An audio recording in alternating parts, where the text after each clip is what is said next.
இன்றைக்கி நம்ம கவர்மெண்ட் ஹாஸ்பிட்டலில் எப்படி ரெஜிஸ்டர் பண்ணணும் அண்ட் ஆர்சிஹெச் நம்பர் வாங்க என்னெல்லாம் ப்ராசஸ் தான் பார்க்க போகிறோம். உங்கள் ஏரியாவுக்கு எந்த கவர்மெண்ட் ஹாஸ்பிட்டல்னு பார்த்துட்டு அந்த கவர்மெண்ட் ஹாஸ்பிட்டலில் ரெஜிஸ்டர் பண்ணுங்கள். போகும்போது ஒரு நியூ நோட் புக் எடுத்துகிட்டு போகணும். அது கிழிஞ்சிலாம் இருக்கக்கூடாது. என்னோடய நோட் புக் வந்து லைட்டாக கிழிஞ்சிருந்தது. ஸோ அந்த நோட் புக்கை ரிஜெக்ட் பண்ணிவிட்டு அதுக்கப்புறம் அவங்களே ஒரு நோட் புக் கொடுத்தாங்க எனக்கு. இது வந்து 3rd மந்த்க்குள்ளே ரெஜிஸ்டர் பண்ணணும். ஃபஸ்ட் டே வந்து ஹைட்டு, வெயிட்டு, அதுக்கப்புறம் பிளட் டெஸ்ட் பண்ணுவாங்க ப்ரெக்னென்சியை கன்ஃபார்ம் பண்ண.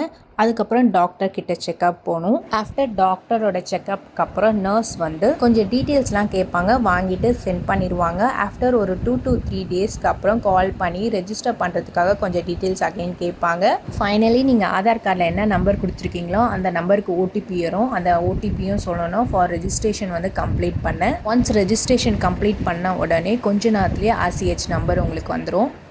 நம்ம ப்ரெக்னெண்ட்டாக இருக்கிறத வந்து கவர்மெண்ட்டை வந்து ரெஜிஸ்டர் பண்ணுறோம். கவர்மெண்ட் வந்து நமக்கு ஆர்சிஹெச் நம்பர் தராங்க. அந்த ஆர்சிஹெச் நம்பர் ரொம்ப இம்பார்ட்டன்ட் கேட்டிங்கன்னா ஆமாங்க, ரொம்ப ரொம்ப இம்பார்ட்டன்ட். பிகாஸ் குழந்தை பிறந்தோடனே பர்த் சர்டிஃபிகேட் வாங்கும்போது அந்த ஆர்சிஹெச் நம்பர் தான் கேட்பாங்க. நீங்கள் ஃபஸ்ட் டைம் கவர்மெண்ட் ஹாஸ்பிட்டலில் ரெஜிஸ்டர் பண்ணும்போது இந்த டாக்குமெண்ட்லாம் எடுத்துகிட்டு போகிற மாதிரி இருக்கும். என்னெல்லாம் டாக்குமெண்ட் தேவைப்படும்னு பார்த்தீங்கன்னா 2 பேரோட ஆதார் கார்டு, அதாவது உங்களோட ஆதார் கார்டு அண்ட் உங்கள் ஹஸ்பண்டோட ஆதார் கார்டு 2 காப்பி எடுத்துக்கோங்க. அதுக்கப்புறம் ஸ்டம்ப் கார்டு, இது வந்து பக்கத்தில் வந்து சேவா சென்டர் இருந்ததுன்னா போய் அப்ளை பண்ணிக்கோங்க, உடனே கொடுத்துருவாங்க. பிலோ 300 தான் சார்ஜ் பண்ணுவாங்க. அதுக்கப்புறம் உங்கள் பாஸ்புக்கோட ஃப்ரண்ட் பேஜ் காப்பி, இப்போ நான் சொன்னது எல்லாமே 2 காப்பி எடுத்துக்கோங்க. அதுக்கப்புறம் உங்களோட ஃபோட்டோ 2.